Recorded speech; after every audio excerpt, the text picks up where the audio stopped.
আপনাদের স্বাগত জানাই আমি আমার কথা শুনবার জন্য।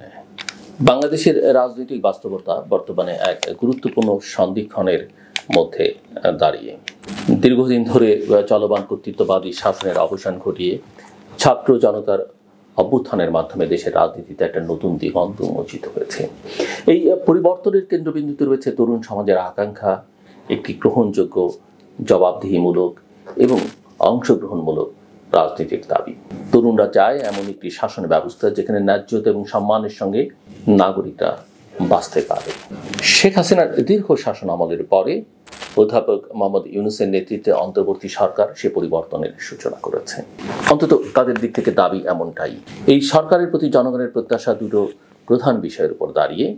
একটি হচ্ছে অবাধ, সুষ্ঠু এবং অংশগ্রহণমূলক একটি নির্বাচন আয়োজন করা, আর অন্যটি হচ্ছে কাঠামোগত সংস্কার, যা শুধু প্রশাসন নয়, রাজনৈতিক দলগুলোতেও প্রতিফলিত হওয়া উচিত।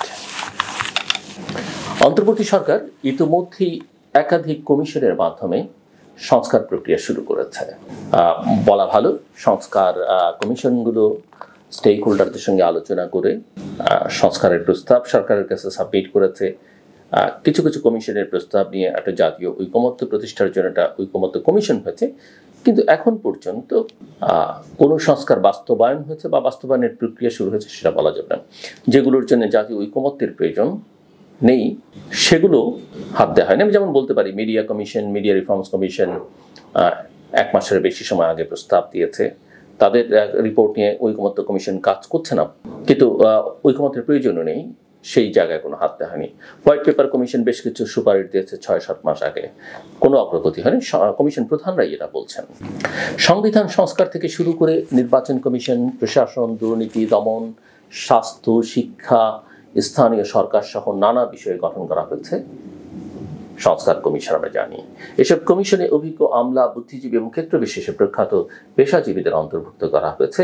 তাদের সুপারিশগুলো দেশের ভবিষ্যৎ রাজনৈতিক কাঠামোর ভিত্তি হতে পারে বলে তারা তো মনে করছেন, অন্য অনেকে মনে করছেন, যদি অনেক রিপোর্ট নিয়ে অনেক রকমের বিতর্ক রয়েছে।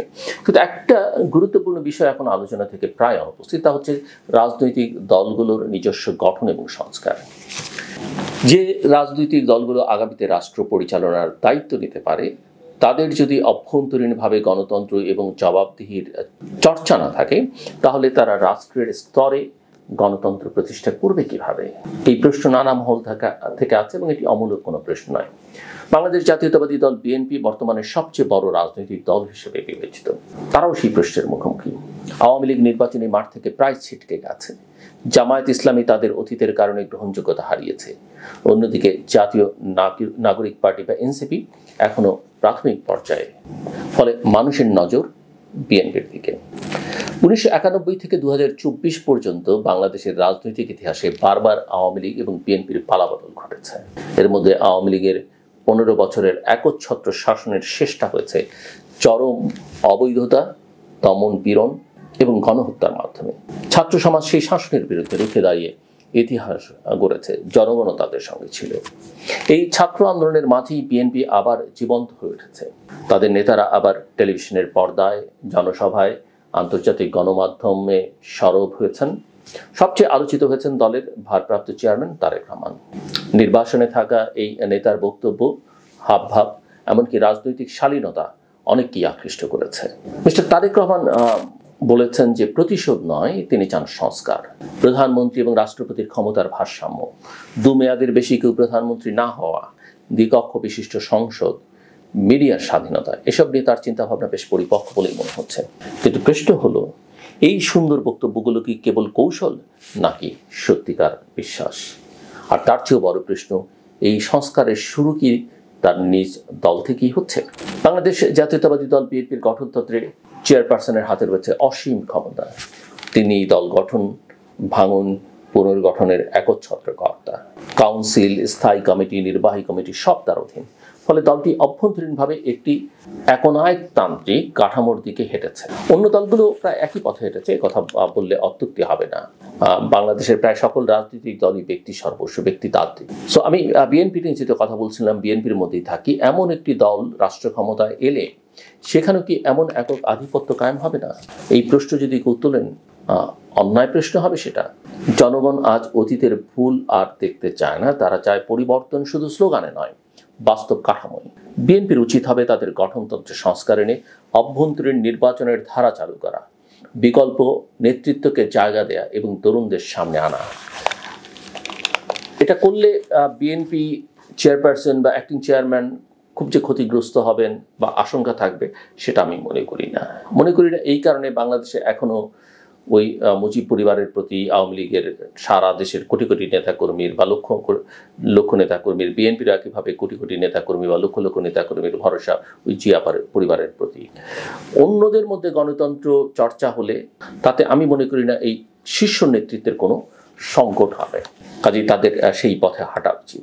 কাজেই বিএনপি যদি সত্যি পরিবর্তনের পক্ষ নেয়, তবে সেই পরিবর্তন আগে নিজেদের ভেতরেই ঘটাতে হবে এবং মানুষের কাছে সেটাকে দৃশ্যমান করে তুলতে হবে।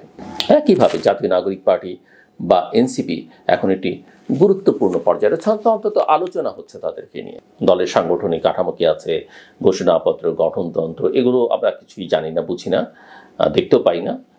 সারা দেশে তাদের তেমন কিছু আছে বলেও মনে হয় না, কিন্তু দলটা বেশ আলোচনার মধ্যে আছে এবং প্রাসঙ্গিক একটি রাজনীতি। এই দলটি হচ্ছে বিগত ছাত্র আন্দোলনের ফসল এবং এতে রয়েছে অনেক তরুণ নেতার অংশগ্রহণ।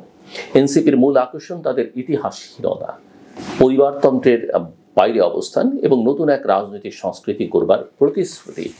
কিন্তু ইতোমধ্যেই তারা বেশ কিছু বড় ভুল করে ফেলেছেন।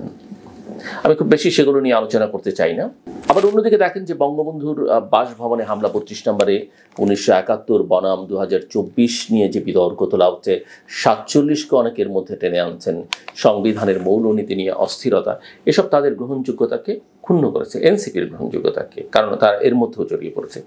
তরুণদের একটা বড় অংশ এসব আচরণে অস্বস্তি বোধ করছে। এর মধ্যে দুর্নীতির অভিযোগ, স্বজনপ্রীতির অভিযোগ, নানা অভিযোগ তাদের বিরুদ্ধে রয়েছে, ক্ষমতা আর দাপুটে ব্যবহার, সেসব নিয়ে অভিযোগ আছে। তো আমার মনে হয় তরুণদের এই দলের এনসিপির উচিত হবে এইসব বিতর্ক থেকে সরে এসে বাস্তব সমস্যাগুলো নিয়ে কথা বলা, সংবিধান সংস্কার, কর্মসংস্থান, শিক্ষা, ডিজিটাল নিরাপত্তা, পরিবেশ, এইসব ইস্যুতে দৃশ্যমান একটা অবস্থান গ্রহণ করা।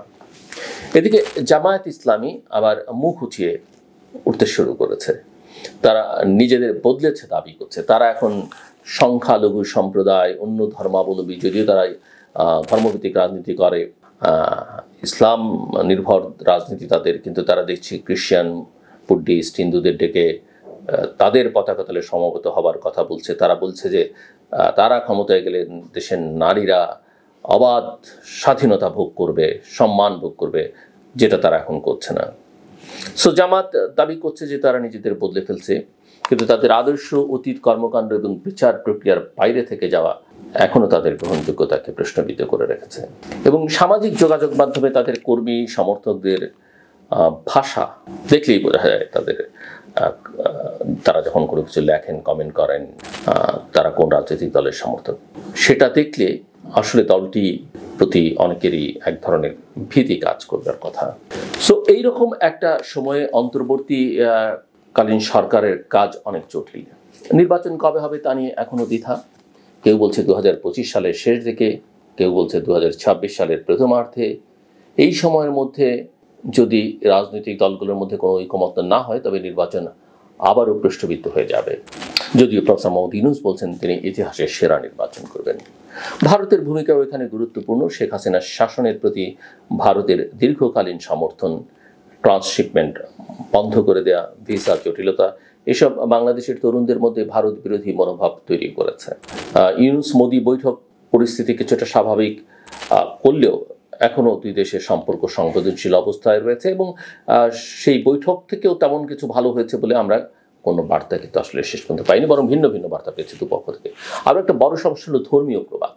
বিভিন্ন সামাজিক যোগাযোগ মাধ্যমে উগ্র গোষ্ঠীর উত্থান, নারীদের উপর হুমকি, সংখ্যালঘুদের বিরুদ্ধে বক্তব্য, এসব সমাজকে আরও খণ্ডিত করে ফেলছে। সরকার যদি এখনই কঠোর ব্যবস্থা না নেয় বা অবস্থান না নেয়, তবে সামনের নির্বাচন এই উগ্রবাদীদের দখলে চলে যেতে পারে বলে অনেকের আশঙ্কা।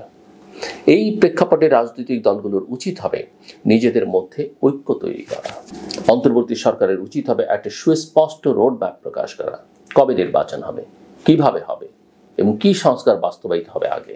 সবচেয়ে বড় কথা, জনগণকে বিশ্বাস রাখতে হবে, বিশ্বাসের মধ্যে রাখতে হবে।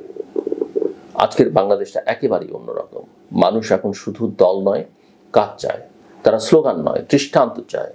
যারা এই বাস্তবতা বুঝতে পারবে তারাই আগামী দিনের নেতৃত্ব দেবে। যারা ক্ষমতায় ছিল তারা ইতিহাসের দায়বন্ধী, আর যারা ক্ষমতার অপেক্ষায় তাদের সামনে রয়েছে ইতিহাসে করবার। এটি এখন বাংলাদেশের সবচেয়ে বড় পরীক্ষা। এই পরীক্ষায় কে উত্তীর্ণ হবে তা নির্ধারণ করবে আমাদের গণতন্ত্রের ভবিষ্যৎ। শেষ প্রান্তে আমি শেষ করবার আগে যেটা বলি সেটা হচ্ছে, আপনার পিতামাতা যেই হন না কেন, তার শিক্ষা দীক্ষা, তার রুচি, তার ব্যবহার, তার অর্থ সম্পদ, এগুলো দিয়ে বাবা মাকে কখনো বিবেচনা করবেন না। বাবা মাকে সম্মান করবেন, ভালোবাসবেন। তারা বয়োবৃদ্ধ, চেষ্টা করবেন প্রতিদিন তাদের সঙ্গে খানিকটা সময় কাটাতে, তাদেরকে স্পর্শ করতে। কার জীবন কখন শেষ হয়ে যাবে আমরা কেউ জানি না। আজ করব না, কাল করব, সময় পেলে করব, এটা করে আসলে সময় চলে যাবে, কিন্তু জীবনের কোনো না কোনো সময় গিয়ে হয়তো আপনাকে আক্ষেপ করতে হতে পারে। শুধু বাবা মার কথাই বলি কেন, বয়োবৃদ্ধ যারা আছে পরিবারে, সমাজে, এমনকি আপনার অফিসও, তাদের সঙ্গে ভালো ব্যবহার করবেন, তাদেরকে সম্মান করবেন, হেসে কথা বলবেন, মিষ্টি কথা বলবেন, পারলে স্পর্শ করবেন। স্পর্শের একটা আলাদা গুরুত্ব আছে। এটা আমার কাছে মনে হয় এক ধরনের রসায়ন বা কেমিস্ট্রি আছে। আপনি স্পর্শের গুরুত্ব আলাদা, যে কারণে যে আমরা হ্যান্ডশেক করি না, সেটা একটা আলাদা গুরুত্ব আছে। তো এই কাজটা যেমন শিশুদেরকেও আমি করতে বলি, বড়দেরকেও করবেন, বিশেষ করে বাবা মাকে তো অবশ্যই। এটা অত্যন্ত গুরুত্বপূর্ণ একটা ভালো সমাজের জন্য, রাষ্ট্রের জন্য। মনে রাখবেন, আপনি নিজেও কিন্তু হয়তো ইতিমধ্যেই হয়েছেন বা ভবিষ্যতে হবেন, বাবা হবেন, কেউ মা হবেন। আপনি যে আচরণটা আপনার অভিভাবকদের, বাবা মায়ের সঙ্গে করবেন, প্রায় অধিকাংশ ক্ষেত্রেই সেটা বা তার চেয়ে খারাপটাও হতে পারে, আপনার কাছে ফিরে আসতে পারে। কাজেই সতর্ক হন এবং যেটা করা উচিত চলুন আমরা সবাই সেটা করি। আমার কথা শুনবার জন্য অসংখ্য ধন্যবাদ। আপনাদের সবার জন্য শুভকামনা।